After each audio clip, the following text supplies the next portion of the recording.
All right, everybody, we are back. This is the second half of the show here. We covered quite a bit, some of the stuff about not just the synod and its formation and the things of it associated with it, but actually the world itself, which is something else that I almost wanted to do an entire episode about. So we just kind of did both. Because honestly, that's something I've been wondering about too, and we've learned a whole lot of cool stuff about the actual like physical world and how much we a know of it, but really how much b we absolutely do not know.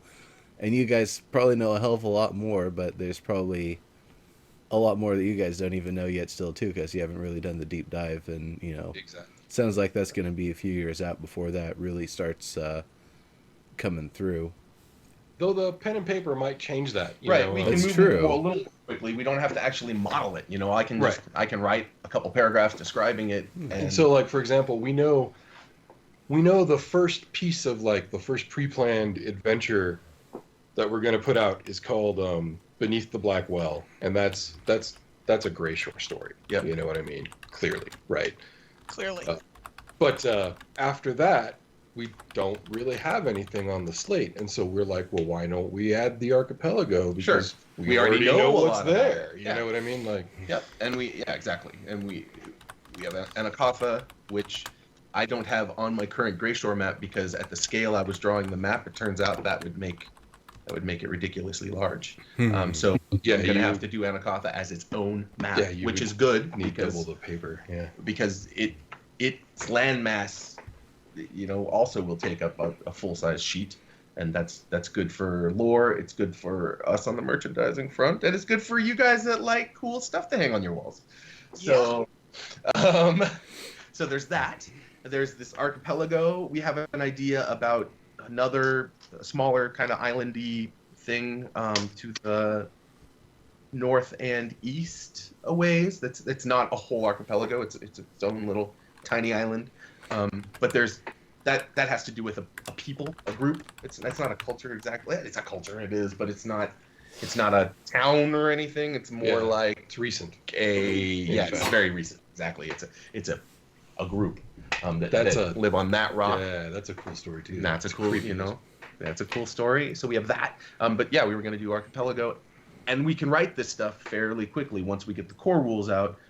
The guidebook, which is all of the stuff here in Greyshore, and then Akatha, then those books can come out as fast as we can write a book and draw some maps, rather than model, 3D assets. And, in Unreal. And Texas-sized landmasses. Texas-sized landmasses. So I wanted to redirect this real quick back to the Synod, and my question is, it seems like these Bragan monks wanted to gather delegations from the elder gods. So, which delegations, which representatives ended up at the Synod? We've got Brog, we've got Beth Kalor was mentioned, Bast, assuming Hoenn and Nodens and Deno and Hylety, they discovered. Yep, yeah, absolutely. Cirith. Mm-hmm. Sneed. By Pantheon, no. Okay. There were Not no that we know of. Correct. Correct. That's exactly right. Well, but we discussed this last week, right? Right. Sneed is a crypto warship, so right. If there were, they were under the auspices of someone else. Right. Sneaky. Yeah, well, that's what he's about. There was a Cirith. There was perhaps a representative of the other one that we didn't name last week, but did talk a big circle all the way around, so you could see her shape. Though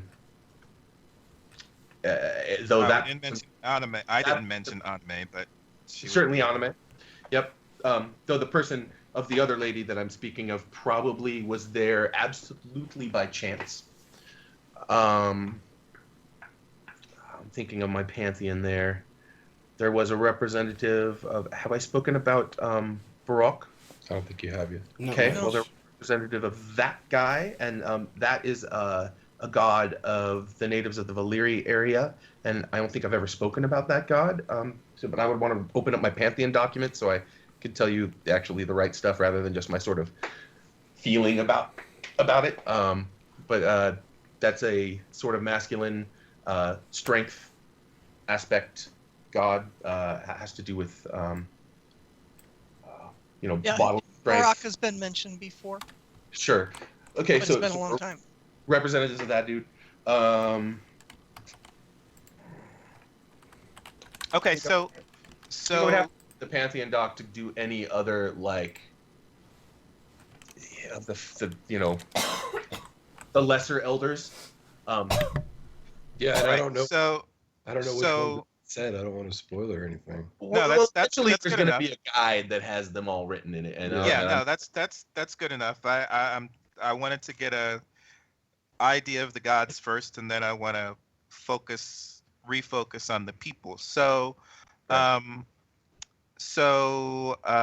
we had primarily Brog in Sky Pass. Was Nodens there as well, yeah, or just absolutely. Brog? Well, okay, you mean in the beginning?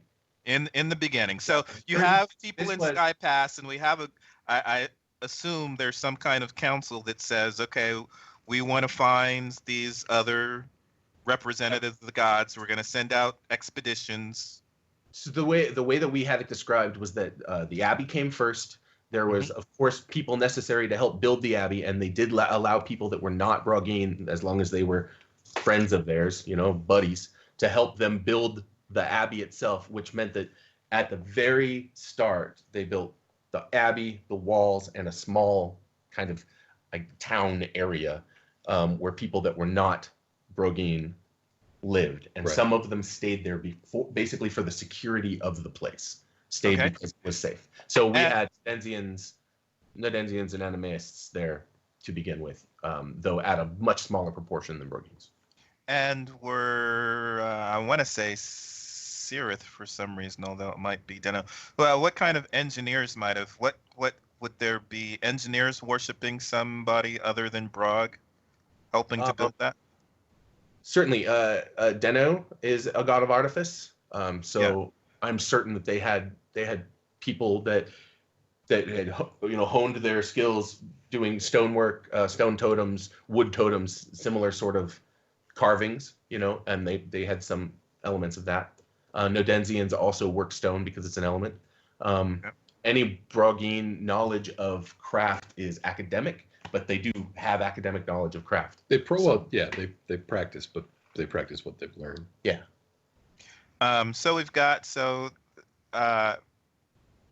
we would probably have had some form of council made up of at least a representative of probably Deno, Anime, Nodens. There. That sounds right? reason. Absolutely.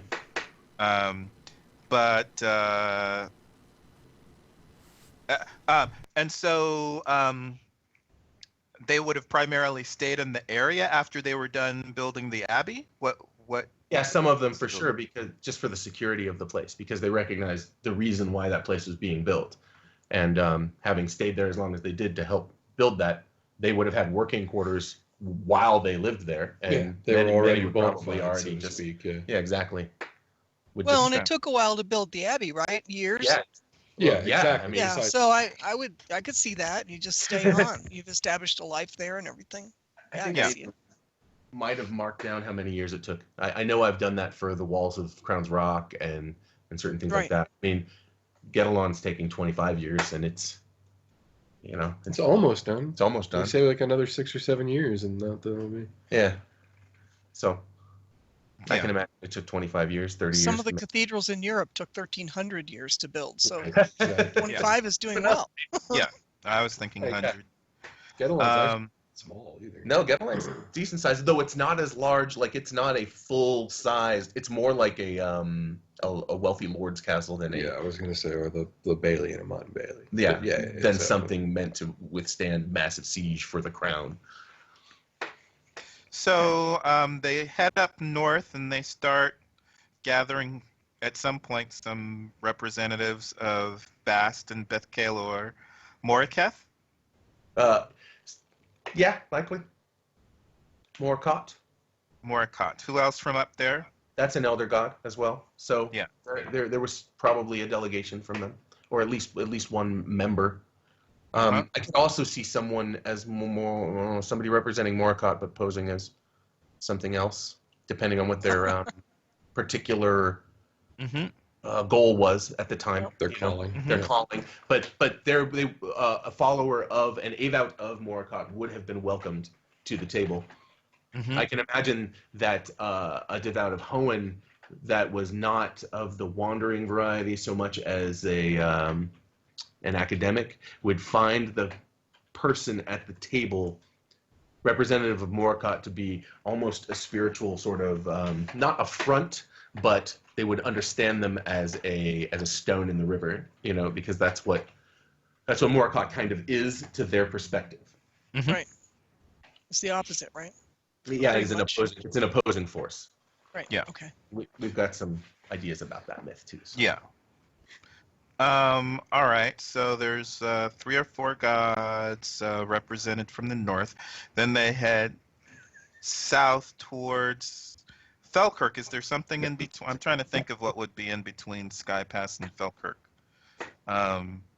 One of those as dozen or so villages, at least. Yeah, exactly. There are, I think, 3 or 4 of them. But I mean, in terms of other gods. So you're Yeah. heading towards Falkirk, and then that's primarily Hylety and Deno.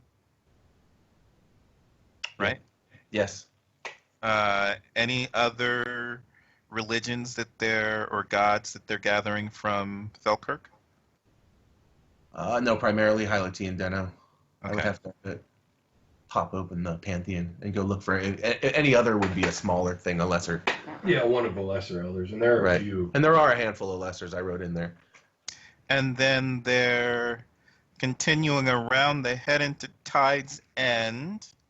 Where you get Um, basically one of anything. If you look. Probably even some Okay.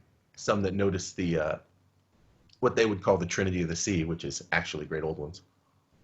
Um, And you said Tide's End was one of the oldest cities.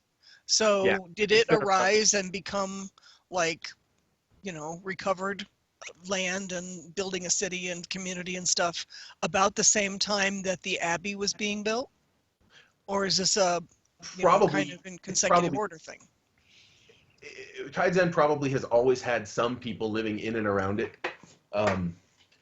And any time that it was completely overrun from some sort of monster from the ocean, it was probably retaken. So like, it obviously was retaken, but but rebuilt rather quickly because it's a fertile area for Right. fishing, and it's mild climate, and you'll get rain, but no major extremes in the weather. It's probably had consistent people living on it since it was a city before, just because it's an established foundation where people know they can live and just and the ocean's right there, and it's very bountiful and temperate. So I can imagine that's just pretty much always had some amount of people there. Right. Right. Okay. Sorry. Biggs, I And- stepped on you. Nope, that's fine. And then it seems as though you were saying when we did the Valor podcast that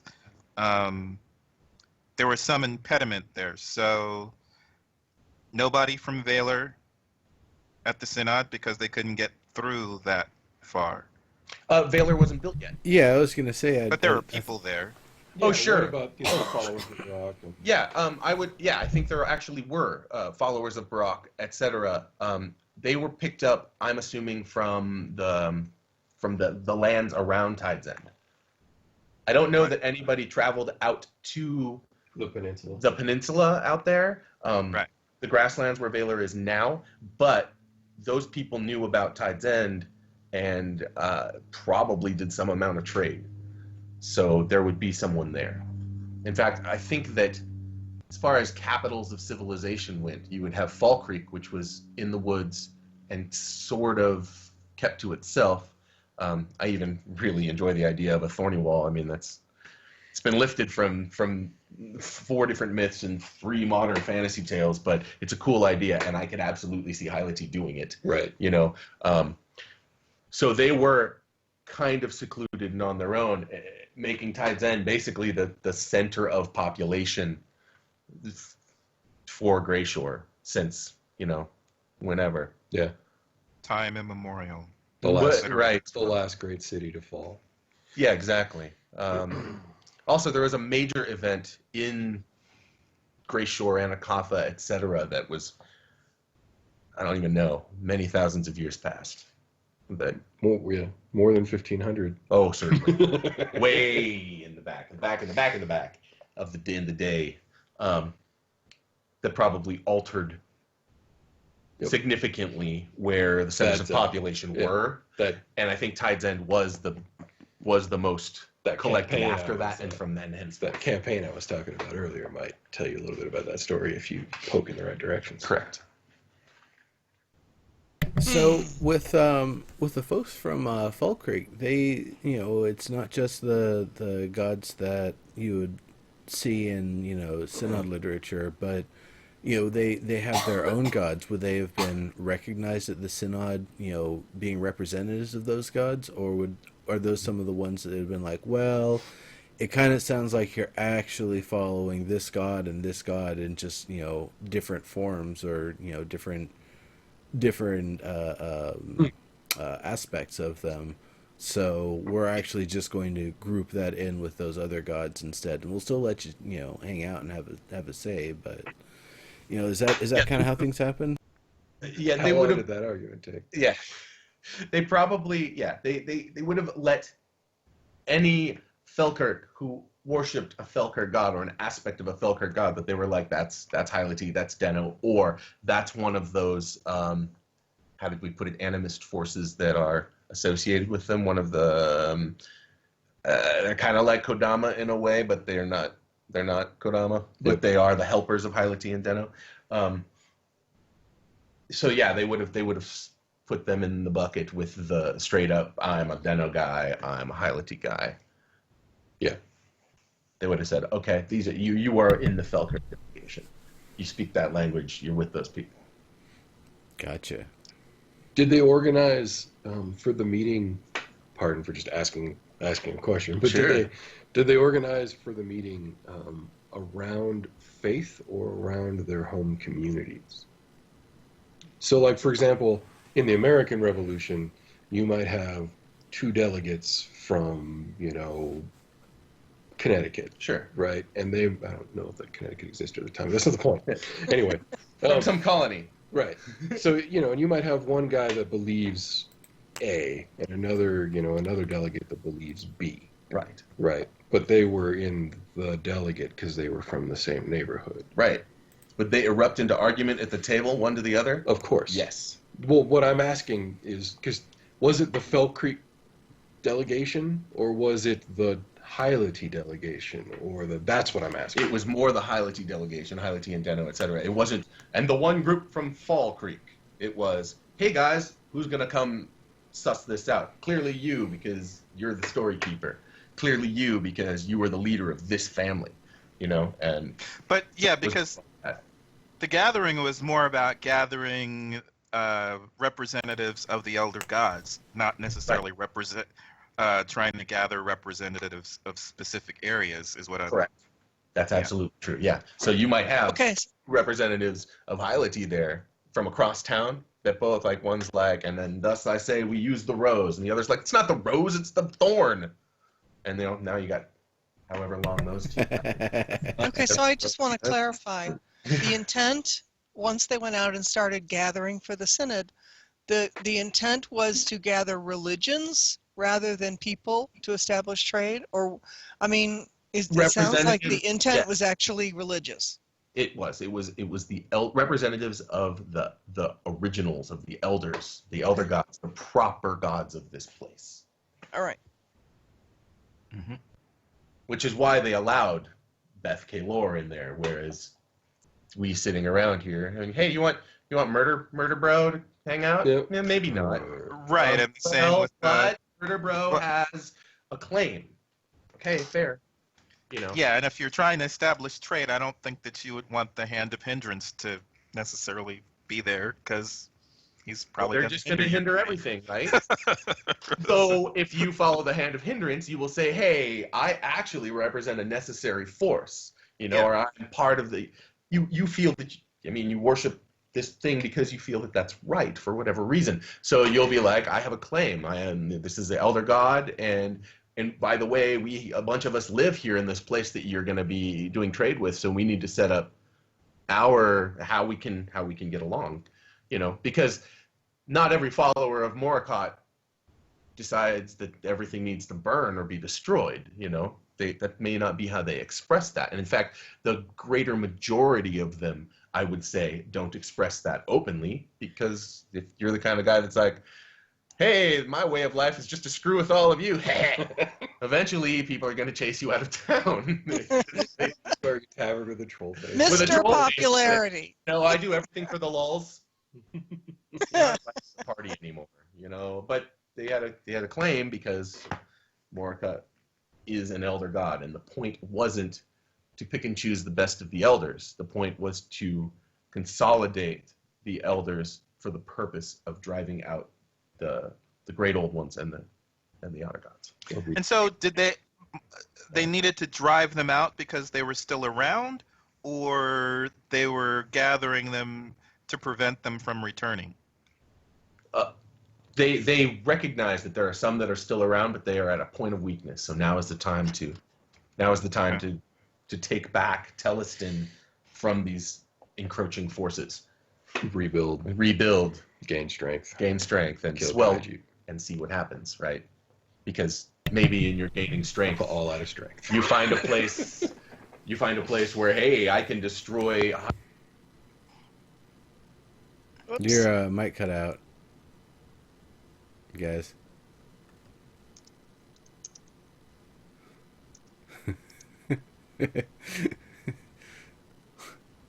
Nope. I don't know what happened to your guys' mic.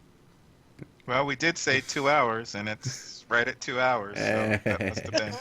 I was going to say something. The idea of it being like a video game definitely comes to mind with the idea that yes, you are the tools and pawns of these gods, but right now they're only playing the campaign that's on this specific sets of landmass, not the entire game world, just this specific campaign. But for them, these are 1,000-year plus long campaigns going on. Still getting it. I don't know why the mic's dead, but we can't hear you.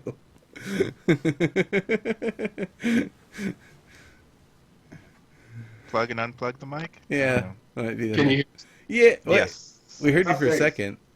Oh wait, Yeah. people probably hear themselves too, huh? No, we're fine. No. Okay, Oh, cool. you're using the camera's mic, which is not as good, so I apologize. It's fine. Did it overheat? I don't know. It's not on at all. Yeah, that'll be one to figure out. But yeah, but about the idea of the whole video game campaign, because yeah, like they could definitely tell people and try to find a path for the Synod to reach out to these other places and recruit more and do more, but they're not. They're like, let's focus on this little area, get our claims and everything, get this place all nice and locked down, and we'll use this as our stronghold to go out to the rest of the world. That's kind of how it feels. And the gods know what has actually transpired elsewhere in the world too. This sort of thing could be happening in other communities, on other sort of places in Right. the world. And even in some of those places, great old ones could be, more ascendant. Maybe this sort of thing is happening in Valley A because Valley B is still F, but Valley A is safe, and so they're gonna all get together in Valley A and go clean up Valley B. the world can be happening. It's just that we could only create it a piece at a time.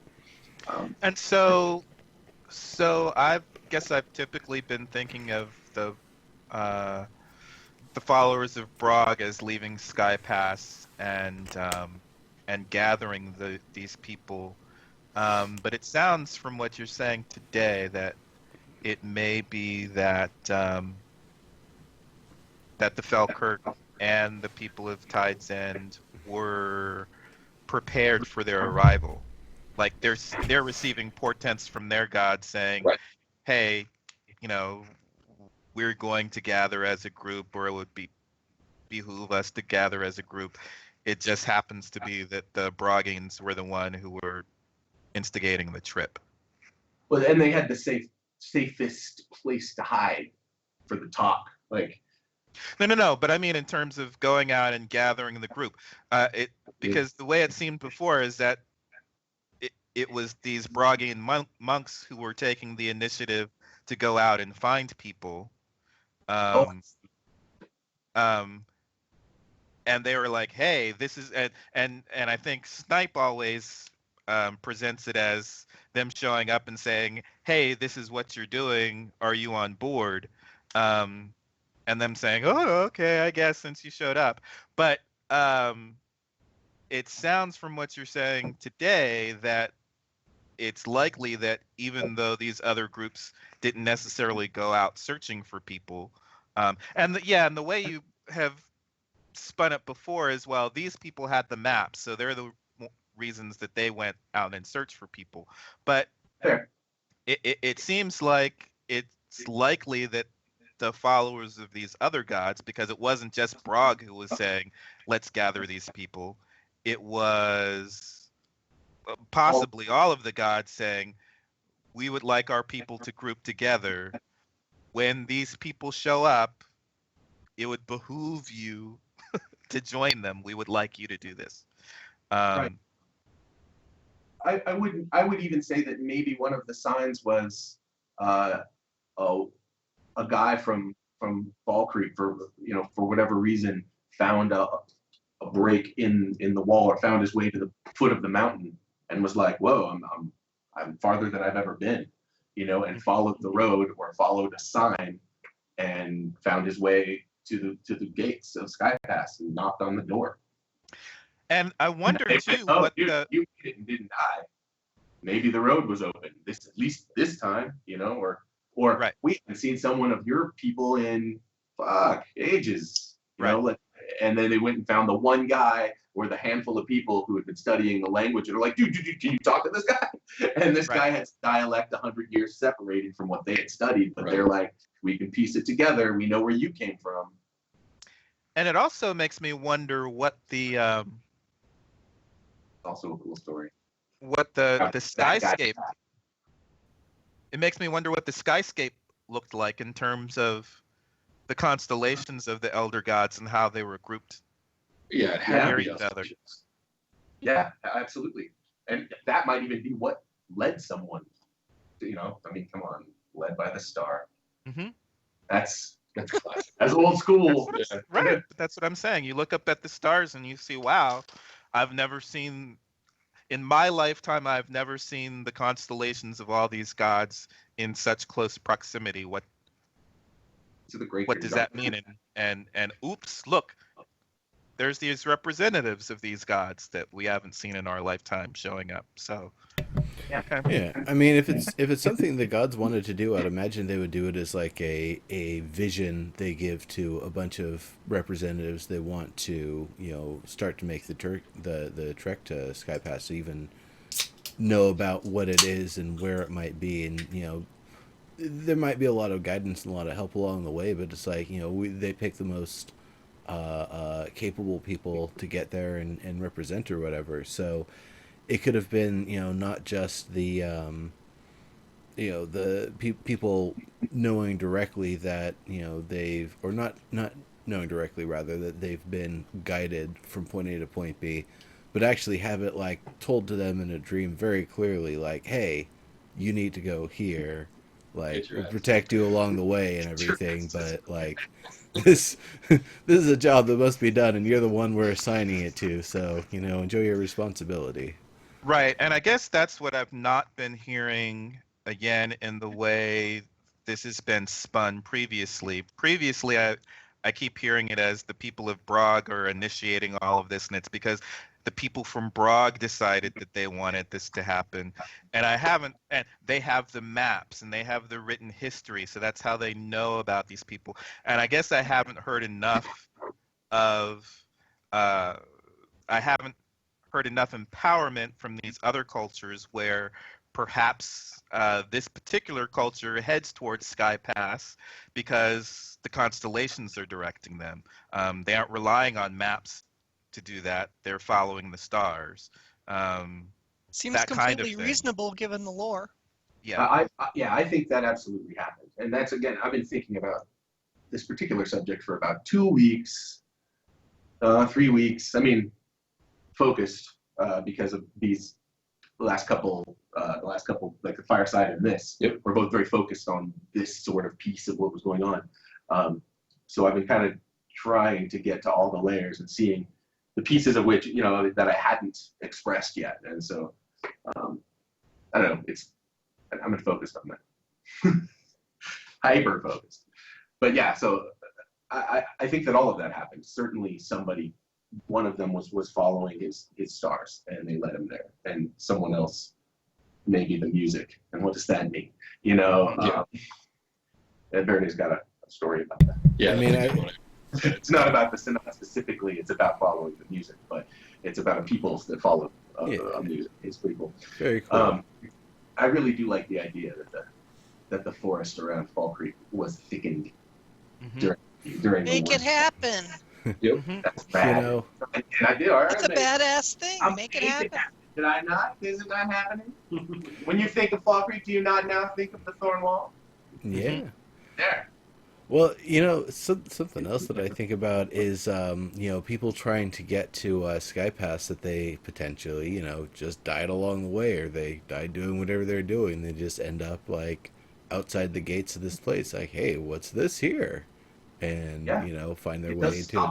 So, I mean that almost sounds like, and I know this isn't something you guys would do in a video game format, but it could be a really interesting sort of pen and paper campaign series. Is like representatives taking their journey, their trek to the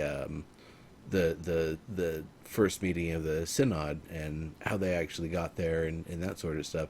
It'd be, I think, a really good like one-on-one sort of session for a game master and just one other person to be able to play through, because it seems like if you've got like 5 or 6 people with that, it seems a lot more established and industrialized that you're using like trade routes and caravans and stuff, not like one dude who has this vision and like his little entourage of followers. It's like, yeah, we're gonna help you get there, buddy.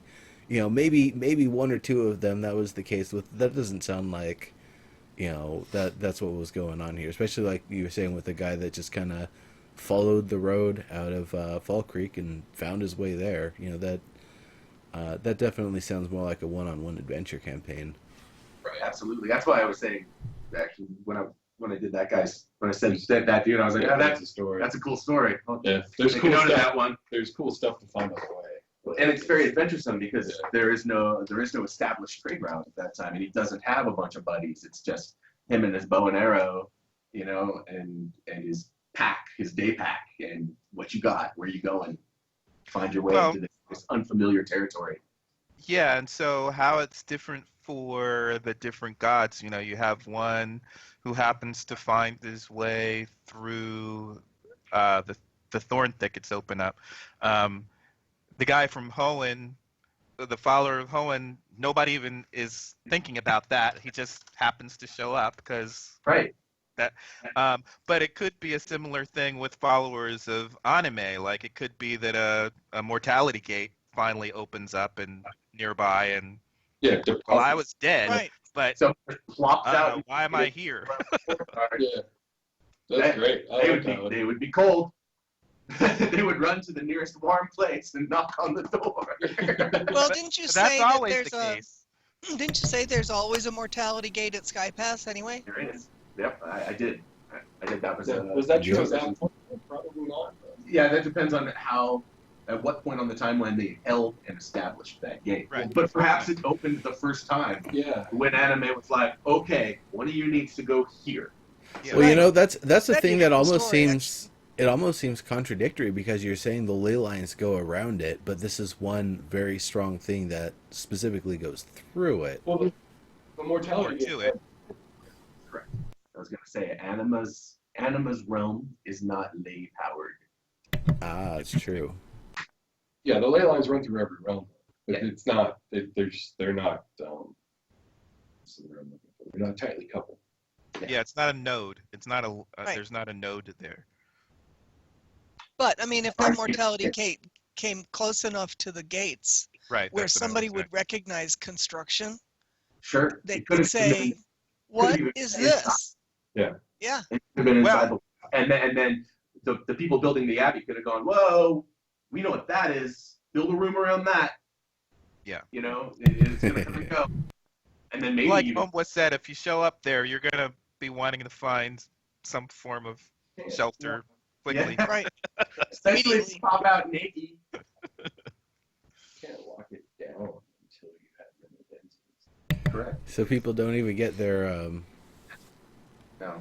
But I know that's No, they didn't. wood. Yeah. Right. So perhaps I mean that's what do you call it, a lien? Right. The Nodensians have a lien on the abbey in that one chamber. Yeah, that's the one thing. Like, I guess I had assumed that you would at least start with the ghost garb or whatever, like Ultima Online did, where you wouldn't just pop out naked, but you'd have something that's essentially valueless. Though I guess in the context of Ultima Online, there's actually a lot of value to those because if you sit around begging wearing those, you can have like treasure, like untold treasure in your bag or whatever, but they can't see that because it just looks like he just died and came back. It's like, oh. Right. Somebody give me sword and armor. I think he said that we respawn basically naked. Yep. She just makes people. Yeah, there actually is a loop. Well, in Revival, there was a loophole in that you could bring things from Anime's realm back. Right. So, But only the things that we allowed you to bring. right, but that you could clothe and equip yourself while you were there. Yeah. There were ways. You just had to know.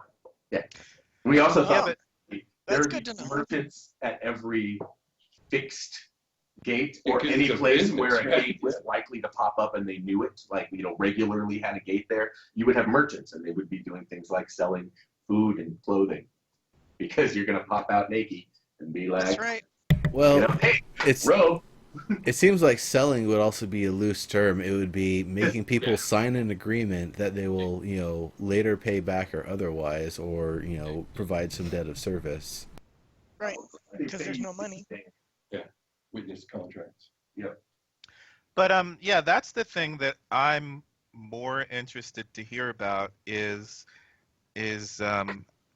instead of everything happening from Brog and down and out, like I'd be fascinated to learn about what was driving the beast-headed gods to travel to Sky Pass instead of Brog coming over to them. What are their, are they following murder trails or are they creating murder trails on the way?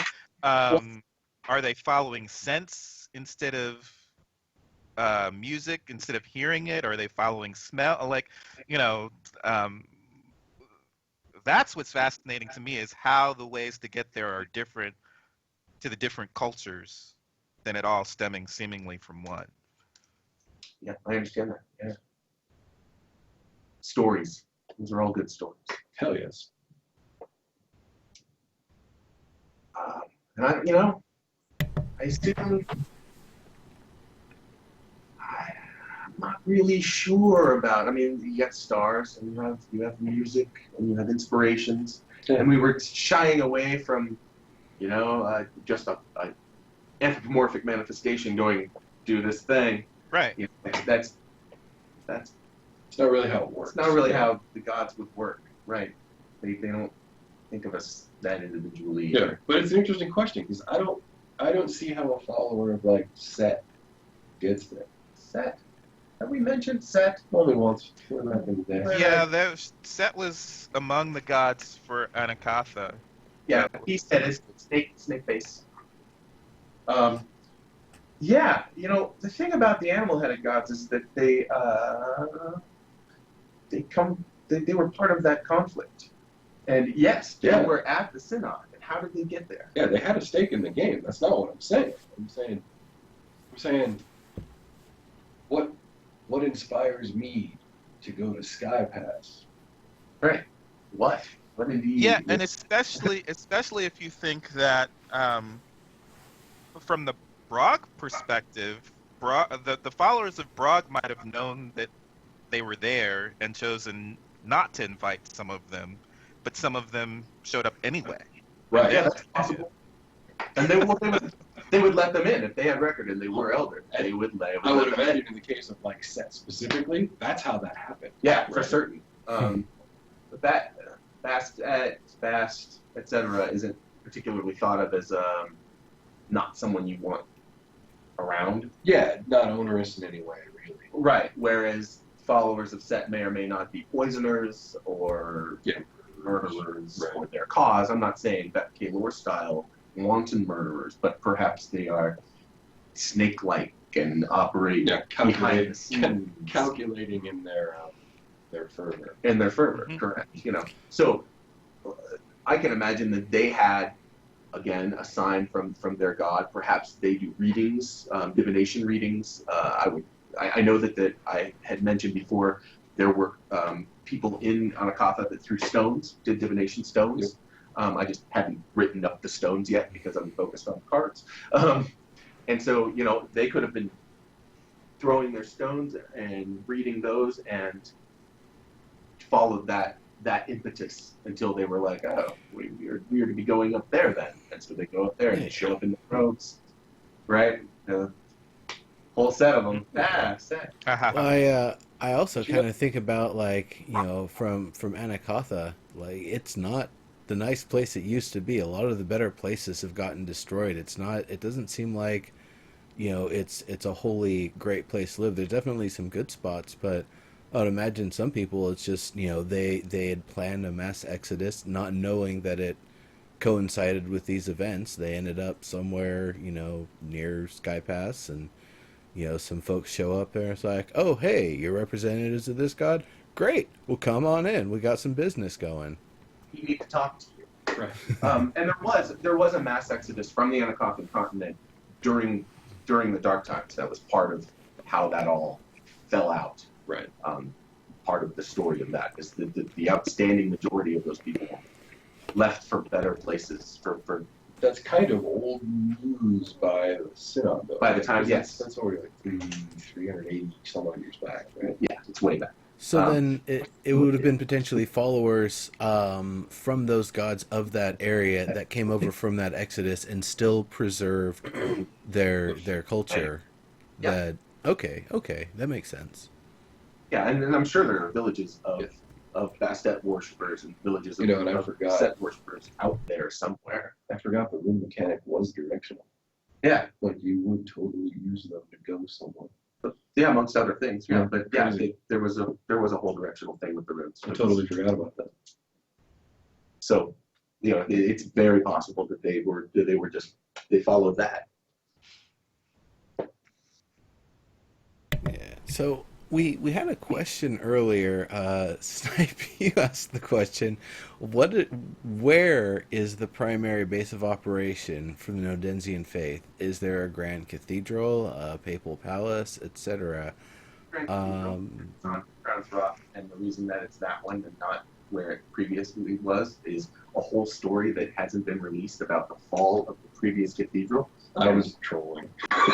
We mentioned the previous cathedral in one of the other stories that I wrote out there, so you can go do some research and you can find out where the primary cathedral of Nodens was before they found the Alder Crown. Once they found the Alder Crown, they moved, and now the biggest, most just Nodensian cathedral that there is, the Grand Cathedral, is the one on. It's actually an interesting story because the crown itself is sort of an example of the way the gods get people to move their stuff around. Nodens didn't show up and be like, And yeah, no, it never happened that way. What happened was, blam! Whoa, what the hell is this? Oh, it's an artifact of Nodens. Wait a minute, that's the message. Yep. Yeah. Yeah, So- and the person that was a Brogine who went, Right. ah, Yeah. ah, So ah. now you got the gears going. Like, could that potentially have been the cathedral on the mountain near Cloudspite that you guys were talking about? Because I remember you guys said there was an Odensian cathedral, the ruins of one there, and a little other stuff, but it's otherwise abandoned at this point. Yeah, it'd be worth investigating. Back to the stacks. Oh, and we did have another question. I guess we'll just get through it real quick from Comrade Headcloud again. Will there be a collector's edition rulebook? Oh yeah, absolutely. Alright. A box. That's what we call it. All things being awesome, yes. That's the, of course, that's the goal. I would love to give you all sorts of cool stuff in a box that's really heavy and makes you feel like it's good that you spent all that money on that thing. And then you Loot can box. show your friends your tchotchkes, and that would be rad. Nice. So let's see. We definitely had some questions we wrote before the show, and I think we've covered a lot of them. Polar digs, were there any of them that we haven't quite touched on yet? I'm pretty satisfied with the discussion on Synod, especially since we're getting close to 3:30, so we would be over a half hour over. We could go. I'm good for going another half hour, but, you know. Yeah, no, I understand people have things and stuff to do, especially because it's that. I wouldn't mind asking a couple of those specific ones. Okay, yeah, let's do that. Go right ahead. So, after the fall, as this synod concept takes hold and folks are starting to be sent out, where did the first exploration parties find people alive? Oh, okay. At the base of the mountain in villages, at Tide's End for sure, at Fall Creek for sure. There are a couple other places that I've marked on the map. I even have names. There's a place called Twixt. It is a small village that there were people alive at. It's on the left side, and the right side. No, but it's over kind of here in the eastern area.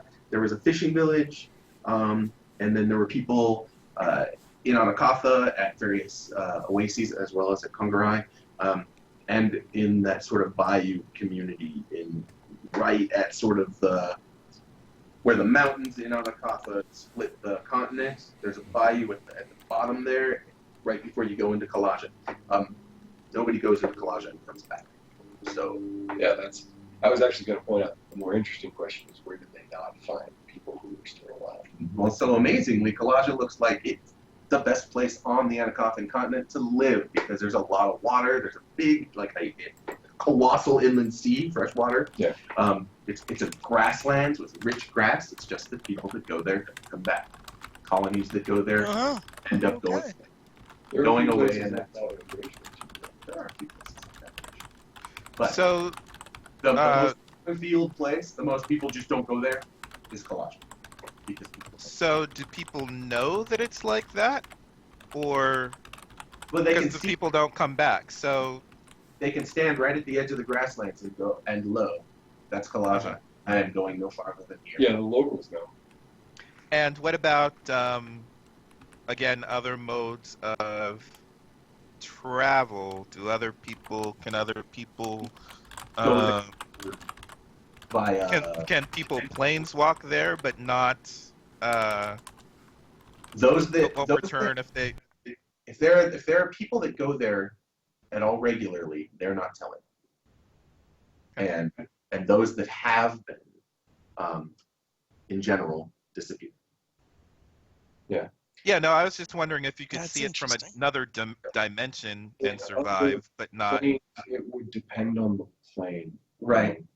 Mhm. So I don't think I would go there in Anima's realm. I certainly would not. But maybe on the elemental plane, it's probably okay. Right. And Yeah, it's possible. Maybe. Mm, Hmm. interesting. Great question, Diggs. Yeah, for That's sure. interesting. But yeah, if you have the power to planeswalk, there's a lot of places that are dangerous in Theleston that are not elsewhere. Sure.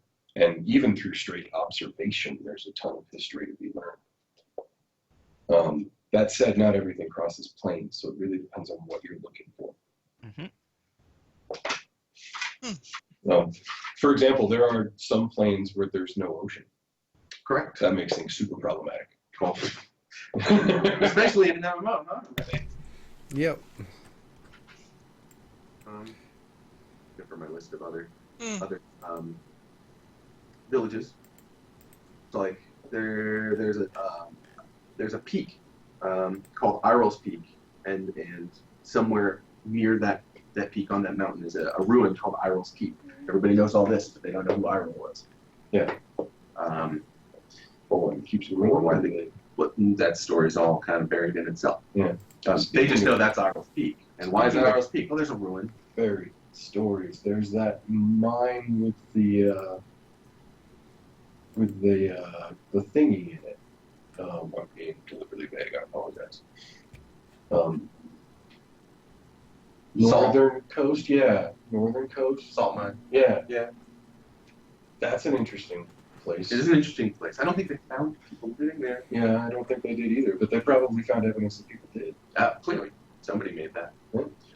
There was a town called Wide Forks. Probably had people in it. It's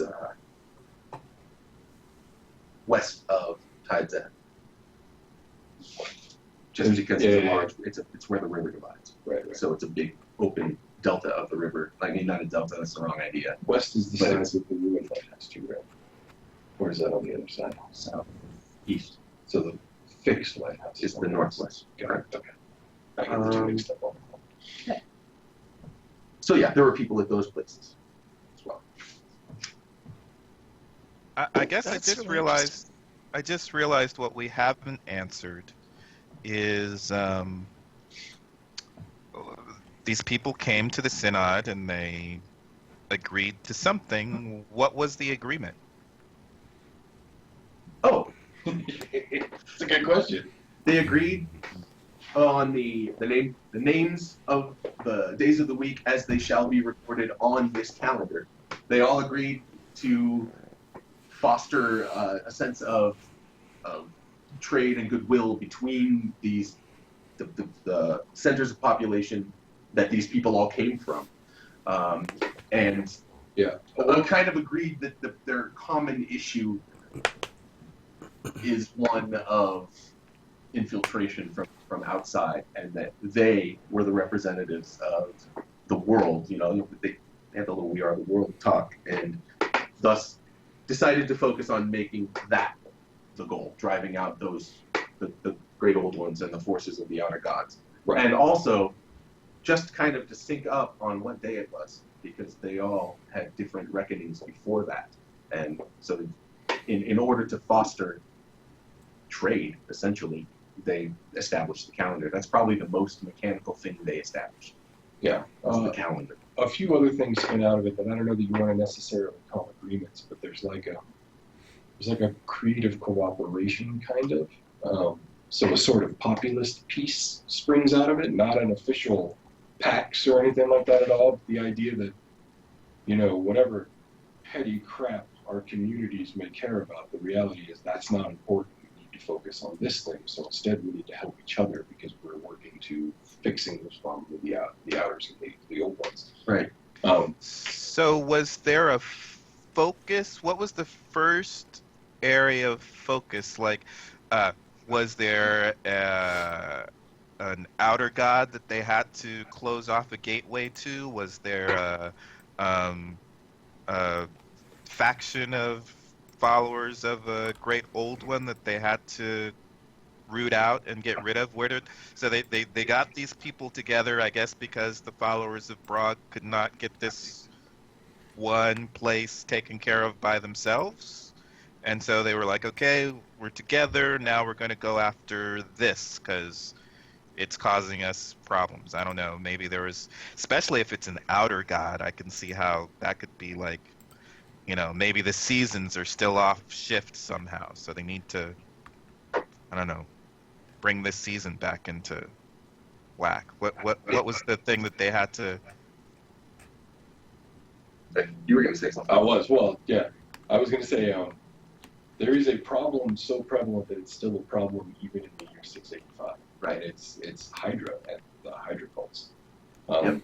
For whatever reason, they will not leave Greyshore and Anacapa alone. And They just sprout up. It's You like put one down, another one. it's like fighting a lots plague. of heads. Right? Like it's not. There doesn't seem to be a centralized command. There's no single head to flop. Like That's all okay. these stupid metaphors. Anyway, yeah. I just waved right in. Yeah. These cliches exist, but they're there. The Trinity of the Sea was a problem. Yeah. Is a problem. And since there is a lot of coastline on Greyshore in general, for whatever reason, again, look at the shape of the landmasters thing or something. There's a lot of coast. There's a lot of ocean. The ocean is super deep. There are the equivalents of deep ones were a problem everywhere, every coastal city. Hydra is an issue to anyone trying to traverse the ocean. Dagon was an issue, and that's just basically like Godzilla. So primarily there was a group, a trinity of great old ones that had really dominated the sort of badness in this area. Of course, there were other issues, but the biggest issue were these things from the sea. And So did everybody disperse back from the Synod and just go their separate ways, or were they like, okay, it seems like Dagon is really causing problems in Anacostia, so we're gonna put together a group of everybody from the elder gods, or we're gonna all focus together and see what we can do together to get rid of this faction of Dagon near Anacostia, and then we'll but then Congarai will spring up. It's definitely more of the latter. And in fact, there's still resentment to this day among some of the Garabi on Anacostia because they feel like they were hunted down and exterminated.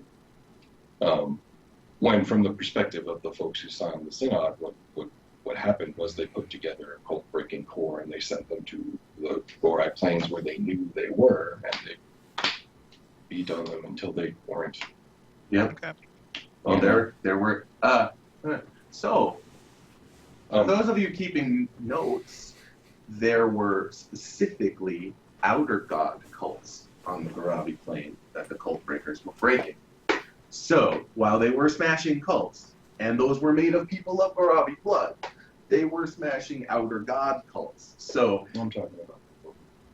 oh, and then those are Hydra cults. That's what I was Straight up. Yeah. And that's different, but also true, and also a clue. That's a different clue. Yeah, you're right. Yeah. I was actually skipping over to the Adams. No. I'll give you a little dollop of lore beyond there for sure. Yeah, that's part of Anacosta's. That's part of the history. Right. Whereas the Hydra cultists on the coast are just the fact that these were people that were fishermen that lived on the coast that, interacted with the ocean. Interacted. And there are things in the ocean. Well, then maybe you might see appeasement as worship if you didn't know what was going on. Sure. Absolutely. And maybe, 4 or 5 generations in, appeasement becomes worship. Sure, because you don't remember. Because you don't remember. Yeah. It's a fucked up situation.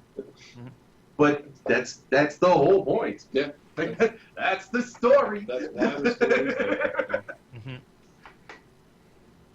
Yeah, and it seems like the idea of patrolling and maintaining forces all around the entire perimeter of something the size of Texas wouldn't necessarily be that easy to do. So it's something where I would imagine there are groups or organizations or part of the Synod agreement that are involved with trying to hunt down these Hydra cults, but it would just be impossible because the amount of time it takes to get to them, to weed them out, to remove them from the area.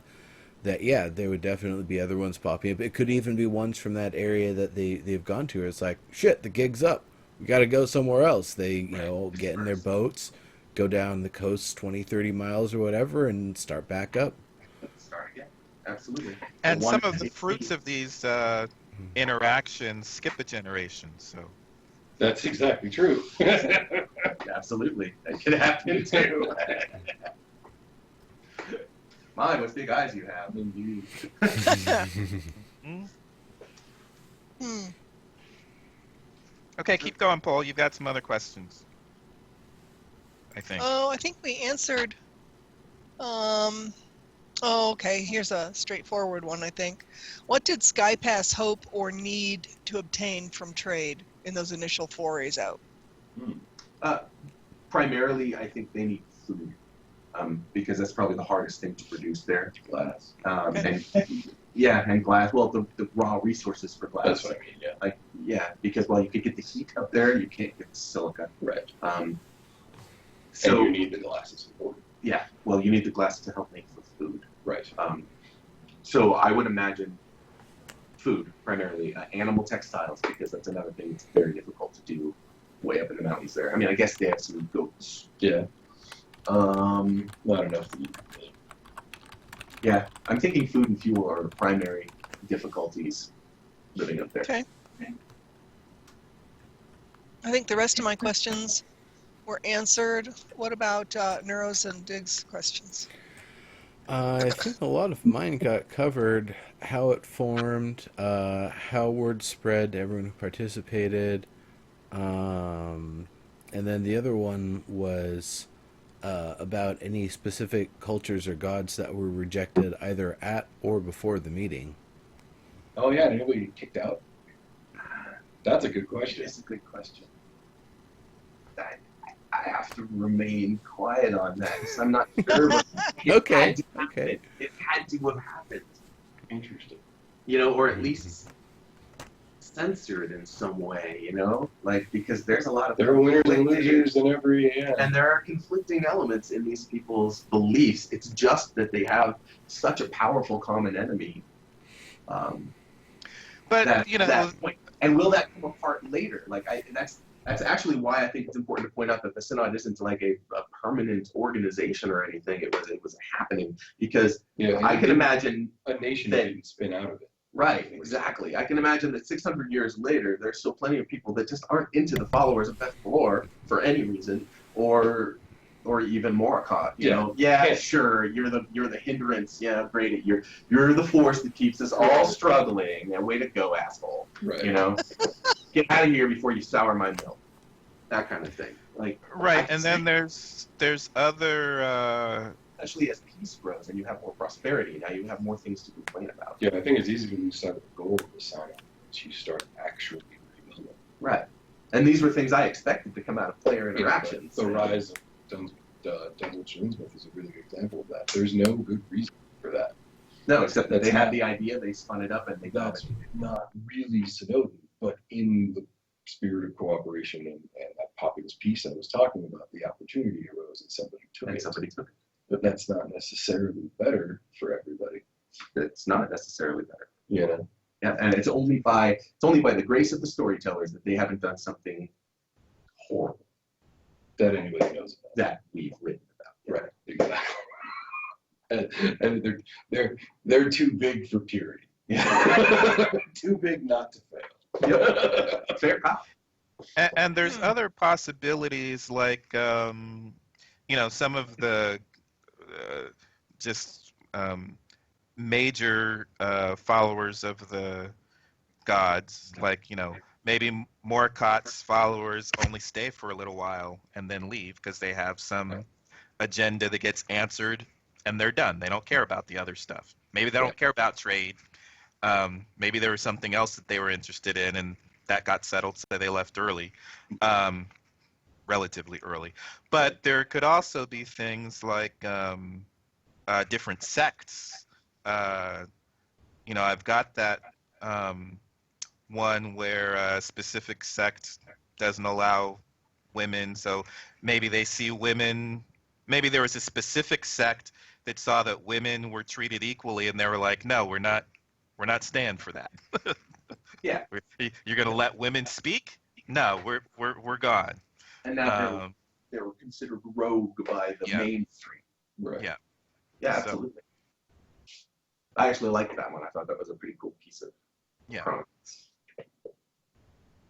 It was a cool perspective too, because not one you generally get, especially like in a exactly. in a D&D, there is no 4 different ways of worshiping Mithras, and one of them is Southern Bible, and one of them is very orthodox. That you don't see that in the rule books. Yeah. Usually, I think I thought that's but in reality, great play. Though sometimes it would be the players that take the lore and interpret it their own way. So it's like, well, it might say to do this, this, and this, but this is my character's way of doing this, this, and this, which is their total like fascist Dick Paladin variation. Absolutely, and I could see that. I think that's.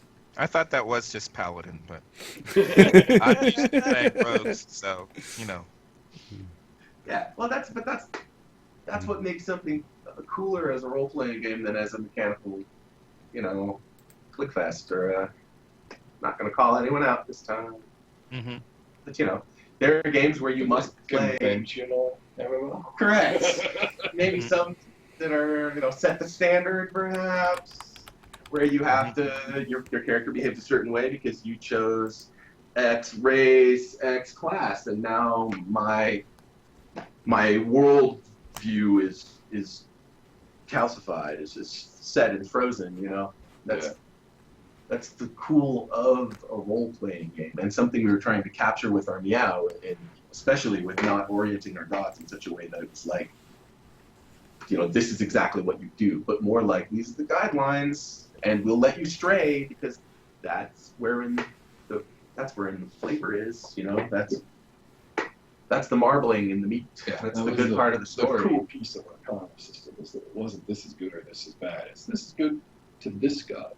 Yeah. I mean, last time you said Sky Pass is good, but I think it's that you were trying to say Sky Pass is attempting to be peaceful. Right. Yes. There. Yes. And that's really it. Yeah, the assignments of Blue and Red had to do with mechanics that, honestly, we don't have to support. Yeah. So. Yeah. Right. I think if I spin up a Meow, I think I would find a different way to do it than that. I think I would find, I don't know, maybe a multi-dimensional axis. Well, so I think like Pokemon, like modern Pokemon. Yeah, to top shop a little bit. The reality is that certain conventions apply to your project based on the goals of the project from a business standpoint. Right. And so, for example, with Revival, it was really important to Ilphonic that the we make competitive games piece of their DNA was a part of Revival. And so Red and Blue were sort of necessary. Right. We got to argue, let's make it more about morality than about, X versus Y, but it's still Team A versus Team B. Yeah. Well, because there needed to be a way that were you the most PvP asshole ever, you had a safe place to respawn. Right. That was a piece of what they were. You know what I mean? Like it was core to Kedron's ethos, for lack of a better word, pathos rather. For lack of a better word. Well, and that exists on both sides. By being PvP asshole, I mean the fascist paladin too. Yeah, of course, absolutely. And Kedron was never like pro TK or PK or anything like that. That wasn't what I mean. I just mean that the struggle to PK out. Yeah. And not just Kedron, it's actually literally Alphonic's bit, even though they don't really talk about it very much. But we always argue that the world is shades of gray. And so our preference is that while the extremes will always exist because players will push themselves there, the world itself is very likely not as concerned with the extremes as everybody else. Yeah. And so there a lot of that was in Revival, but a lot more of that is in Theleston today. Yeah. And it's easier to accommodate on on a tabletop because your storyteller can just hold it in his head and do it. Right. And, you know, and if he wants Tide's End to be the center of corruption and where all the bad stuff is happening today, you know, you can write that story. Or a Sky Pass, you can write that story. The seeds are there. You know, the seeds are there. Yep. For this kind of the center of action shift to where you want it to be for your story. And there's ways that you can make just about anybody or any place, I guess, worthy of correction or intervention, you know. Well, especially something as rigid as Sky Pass and the community there. Right. That could Oh, and definitely, there's- you know, if you can't bend, you break. Sure, absolutely. And then there's the corrupt monk story that we all I want to tell. I actually Right. want to know why Sirith hasn't sent Kevin Bacon to Sky So he can dance the magic dance. Pass. So we can have Footloose and Skypass. That's a story. He would have to do something to bring the ley lines tighter. The dance to end all this. Right through the streets, probably. Yeah, exactly. Mm-hmm. Turns out it wasn't Sirith ever. It was actually. It would be like Darla. It'd be like that video of the scene from Footloose without the music. Right. Absolutely. And if you guys haven't seen that, go look up "Scene from Footloose" without the music. Yeah, it's awesome. It's so great. It's Foley, but there's no music. Right. It's great. So I can see that. Like that's a fun story. But my. Sorry, I didn't mean to derail it. I'm just seeing this dude. You gotta let us have the magic, man. Mm-hmm. All the teens in town are rising up. Yeah, because they're experimenting. They're experimenting with magic. Exactly. Mm-hmm. You know, old groggy monks I won't let can it write that happen. screenplay. Yeah, it's about time for us to wrap up anyways. We've only got Yeah. 10 minutes, so we might as well start wrapping up. Sure. Cool. So we handle all your questions? Yeah, pretty Think much. you did. We Kind of in a roundabout way, but yeah. well, not only the questions, but like I said earlier, we basically covered an entire extra show's worth of content just talking about the actual world itself, because that was another kind of gray area for a lot of folks, and I feel like we have a much better understanding of things now. Sure. Yeah, well, that's kind of what makes these cool is that and the firesides too, and why we started adding the horror section, so that we can continue to make progress on world building, you know, And share it. and share it and have it be an enforced ongoing extrapolative process. So it sounds like this might be possible. Are there spots in the known world that don't know that the Synod happened? Yeah, I have to say that. Yeah, Yeah, surely. certainly. Yep, there must be.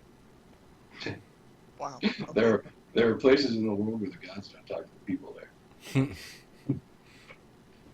I mean, the known world, because we know that anything's open and outside of places we There- don't know. But There No. must. There are. Certainly on Anakatha, and even on Grey Shore, there are a few places that we've already discussed that are, well, I mean, Yeah. internally, that are, shadowed to the eye of the peoples of the Synod, or just forgotten about or didn't ever come, Yeah, I mean, it just seems like southeast Greyshore, just way, way far away, maybe not that much connection, not many people, to really bring. You found your representatives closer, so why get the people farthest away? So, yeah, I can Well, definitely, that's like definitely see that. False Shadow. Right. Yeah. Yes. That's a good example. That is a good That's great example. Yep. But also the A big chunk of Eastern Grey Shore in Yeah. general, there weren't people didn't find anything when they went there. right. They didn't There find Right. people to train. They didn't, and they didn't go to the northernmost piece of the peninsula because they didn't have any idea that there was things out there. it seemed bleak. Yeah. It seemed, open. There are evidence of And they weren't scouring for every person. They were just going, well, where did people used to live? there's evidence of settlements in the south and east of Baylor too. Certainly, they're even on the map. They're just not. People just don't feel they're real. Hi, Sue. Too remote. Hi, Sue. There could be people that aren't ready for visitors. Right. There very likely are. That's always exciting. There may be people who don't know there's a need to cooperate yet. Right. Exactly. I'm sure of that. And there are probably some, especially out in the Baylor way, that are doing their best to remain out of sight so that they can be out of mind. Yeah. They don't want to mount a conflict, but they don't want to be Right. They don't want to be discovered. Yeah. Yeah, absolutely. There's a whole lot of land over there, according to that map. Correct. That it's just Yes. unknown. Yep. Right. That's just unknown right now. That's huge. Yeah. That's a whole nother, almost Texas. Well, I included that Part of landmass. so I included the landmass when I did my calculations. I actually did it. I broke the. It's kind of so Great Shore is kind of U-shaped if you look at that map, and so I broke it into 3 rectangles, and did broad area calculations, and then just kind of added all those up and got about that number I gave you, about 380,000 square miles, just right around Texas. I think it's a little bit more. Yeah, that's a ton. And Anacoth is actually a slightly larger area. Yeah, I decided I was blowing it up, giving you more world. Nice. Though a lot. Yeah. Well, there's Actually, a lot of it's inland freshwater sea. We talked about it a little bit before too, but like when we think of a Texas, in general, we don't think of a Texas with an Austin's number of people on it. But that's No. really more like what's going on. Sure, You we know what I actually mean? did those No, calculations. by we I mean modern people. Yes. I'm like, no, you and I have numbers. Yes, we did, and we talked about them on a Previous. Yeah. fireside. Yeah. Okay. Yeah. I gave you numbers. I'm like, I have Yeah, numbers. but my point is, there's so few people there that from the perspective of somebody living on the landmass, It's it's vast. even big, Right. right? There's no reason to go there. You ever Who's been- there? you ever been to know what I Wyoming? mean? Yeah, right. No, Wyoming's a perfect example. I'm not walking Oh, east. right, okay. I can't see any roads that way. I've driven I-80 Yeah. all the way through that damn state. There's nothing there. And I've driven there's the other fucking direction It's all the way to really- South it's Dakota, really and there's gorgeous nothing mountain fucking up there. Not until you see Devil's Tower, or actually the Black Hills. That's the first time you run into fucking anything. It's otherwise it's Yeah, antelope. in South Dakota, yeah. Wyoming, you get about a couple of. Was there a mountain at Battle Mountain, or was there just a fireworks shop? I was in the middle of a blizzard the last time I drove through there. Yeah, I'm So pretty I- sure that's where I stopped to get ice, I actually, so that my cats didn't overheat in the car. I actually tried to turn off the road. There is a mountain out there, but it's a bit of a drive as it turns out. Yeah. I've never been because I was not going to drive that far in an effing blizzard. But Yeah, ain't nothing out there, man. Well, and if you go west, there's, of course, the mountains called the Tetons. oh They are yeah, Sure. Yep. But yes, I understand what you mean about population and There's the bottom of those fucking flats. yeah, more nothing. You ever been on the bottom of those salt flats? I think they're cursed. I think the coolest thing about the Bonneville Salt Flats is the number of times people must have gone mad because there are these weird stop and look things dotted across it, like that flower. I used to know the name of that sculpture. You know, that was done by like some Dutch dude or yeah, something yeah, like. yeah, Yeah, who just bought the land, didn't buy an easement for an off ramp, built this fucking thing. yeah. Now it's out there. You can see it Weird from ass sculpture. you can see it from the Of course you can. It's right Because that's there. flat, right? It's what he built it for. Now the Bonneville Salt Flats is actually a piece of kind of what I think the worst of Congaree looks like. Oh boy. The reason I think it's cursed is because every time I've stopped there to take photographs, because it is truly miraculous, like not miraculous, but notable. Desolate, Like yeah. I did not even desolate. Yes, it's desolate, but it's remarkable. If you've never seen this, it's a trip. It's really trippy to look at, especially if it's been raining, because it'll look like this mirror smooth, flat expanse of water, but it's not. The water's only this deep on top of salt. It's amazing looking. And then if there's no water, it's still a trip because it's the flattest piece of land you've ever seen. Yeah. It's made of salt. Yeah, it's white. You know, it's neat. So I take pictures of it, and the first time I took pictures of it, by the time I got to my destination, my camera had gone missing, completely disappeared. The second time I had a really expensive, full-on what do you know? Nikon. A real camera, right? DSLR. A DSLR, right? And so I took a lot of really crazy pictures. And within a day of my arriving, that was on my way back here to Colorado, in my new home, the landscapers moving through my house stole my camera. So I have never seen those pictures. So I think That's a lot of phenomena. fucking hurts. If you stop and take pictures there, you're gonna lose your pictures. You're not allowed to have permanent images of this place because it's significant somehow. And it is a remarkable place. Otherwise, though, I would never want to be there. I would like to head down like a Tesla autograph. Yeah, just go. Yeah, It's very I think it's really interesting scenery. Yeah, and on that road, your robot's not messing up. It's very strange. Very dusty forever. Desolate land. Yeah, I hadn't thought before of places you could go or encounters you could have that would give you hits of madness without them being supernatural. That's one. Yeah. That's one. I swear to God, Yeah. man, that place is Yeah, I love it. that's kind of interesting to just be traveling and hit a spot that gives you madness, and it's purely Just I can't mean, think anymore. compared to supernatural areas, it's mundane. Yeah. Yeah, Right. well, it is a remarkable geological location, but it makes me crazy. I think it makes other people crazy too, because they do stuff like build weird sculptures out there with spheres on them and broken spheres on the ground. And Can't bear to look at nothing too long. too long, right? And people put their names along the road out there. It's really weird, like markings in the salt, because if you just dig through it a little bit, it like creates this, stark sort of contrast. Right. Yep. And then if you go just south of there, you have the playa, which is where they burn the Burning Man every year. And the playa is what I think of all of the rest of the Gorabi Plains probably looks like, except for the oases, which is Or collage on the other side. right, or collage on the other side, which is kind of amusing, because if you were in the playa or the Monumental Salt Flats and you were to go over the Sierra into any of the high valleys, the recesses, or completely over the Sierra, you land in the Central Valley, all of these fairly fertile, grassy areas. So, interesting. Nice.